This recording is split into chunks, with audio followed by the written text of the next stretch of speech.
गौतम बुद्ध बोधिसत्व परमपूज्य डॉक्टर बाबासाहेब आंबेडकर यांच्या विचाराला मी अभिवादन करतो आणि मी आज जो कार्यक्रम मुजीबभाई मित्रमंडळाच्या वतीने आयोजित केलेला आहे, एक मुजीबभाई मित्रमंडळाचा परिचय आणि आमच्या आंबेडकर चळवळीचे मार्गदर्शक आदरणीय प्रभुजी सावंत सर यांच्या वाढदिवसानिमित्त आपण या कार्यक्रमात आहोत.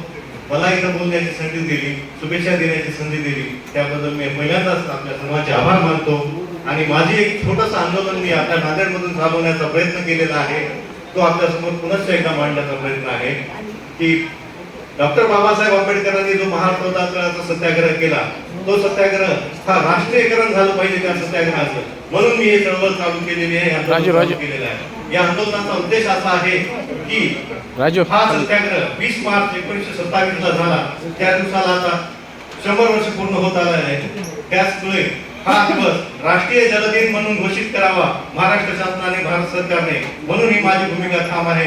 आणि या भूमिकेचं समर्थन प्रभुजी सावंत सरांसारखे, रमेश रामजी सुनाळे साहेब, विजयजी गुणाकर आहेत, अनेक पत्रकार मित्र आहेत, हो, बऱ्याच मंडळींनी हे मनावर घेतलेलं आहे. आणि मुजीबभाई मित्र मंडळाच्या वतीनं मला असा योग आला की हैदराबादला एका कार्यक्रमामध्ये मी प्रभुजी सावंत सरांसोबत त्या कार्यक्रमाला उपस्थित राहिलो, मुजीबभाईच्या कौटुंबिक कार्यक्रमामध्ये. आणि तिथे आम्हाला असदुद्दीन अवैसी साहेब यांची भेट झाली आणि मी त्यांना आपल्या चळवळीच्या आंदोलनाचं पत्र देऊन ते आंदोलन पुढे रेटण्याची विनंती केली. तर असदुद्दीन साहेबांनी मुजीबभाई यांच्या मिळवणे तिथं आमदार आहेत, त्यांच्या या नात्यातून आम्हाला एवढी प्रचंड साथ मिळाली आणि त्यांनी लगेच आम्हाला एक पंतप्रधानांच्या नावाने पत्र दिलं आणि त्यांनी सुद्धा मेल केला आणि त्या पत्राची माझ्याकडे एक कॉपी आहे.